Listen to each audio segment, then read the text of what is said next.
other business, calls to other authors, 10 other manuscripts to skim through and reject, I badly needed to sell something. Around 5:30 p.m., just before I left the office, I read Larry's title page again, shook my head in bewilderment, and stuffed his inch-high stack into my briefcase. It was August 14th, a sunny afternoon, as I walked to my car. My Saab sat next to a city park. I remember that clearly. I also remember jingling my keys, unlocking the door, and recoiling when I touched the hot blue paint. I climbed in and buckled my seatbelt.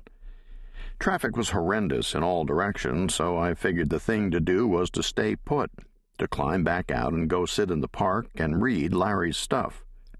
Like unearthing something rare and unexpected in your backyard, I had that feeling of discovery, the urge to dig further. A shaded bench looked welcoming beneath a burly magnolia, so I hurried over and took a seat and began reading. A half hour later, I had coined a new phrase for my profession.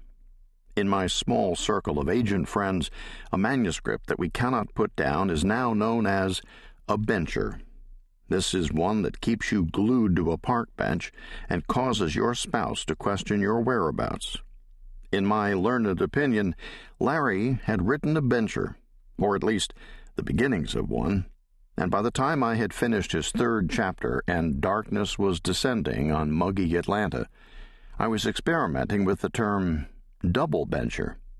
That's when you employ a flashlight and end up spending the night. Oh, I should also mention that I was married, that Larry was single, and that my wife, Angie, was a devout Baptist. Chapter 1. Suffice it to say that a certain people, some would call them the fortunate ones, took over. Well, took over is too strong a phrase. Actually, it was more like an inheritance.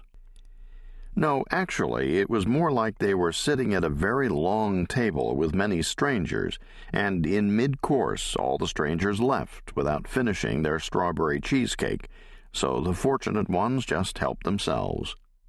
How shameless, helping oneself to the early departed's dessert. The gall.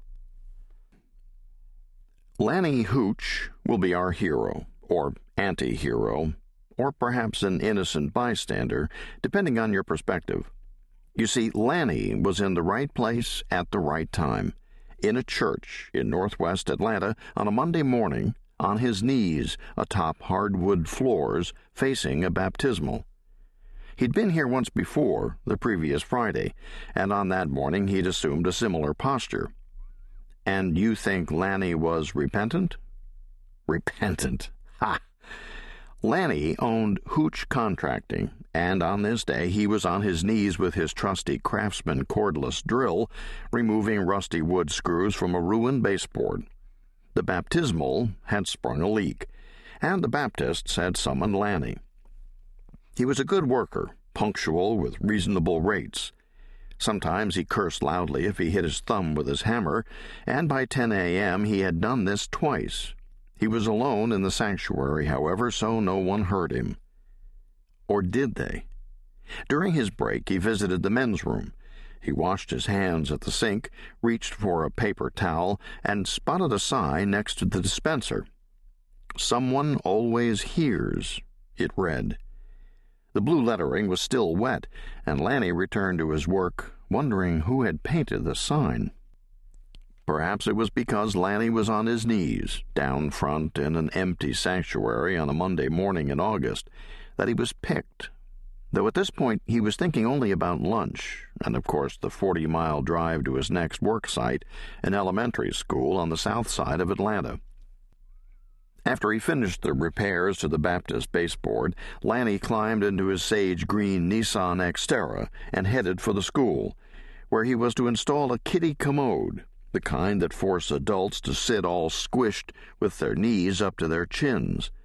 But first Lanny had to stop for gas, so he took exit 57 and turned into a BP station.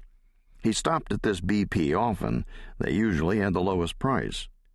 In a hurry, he paid no attention to the price as he filled his 20-gallon tank. For several minutes,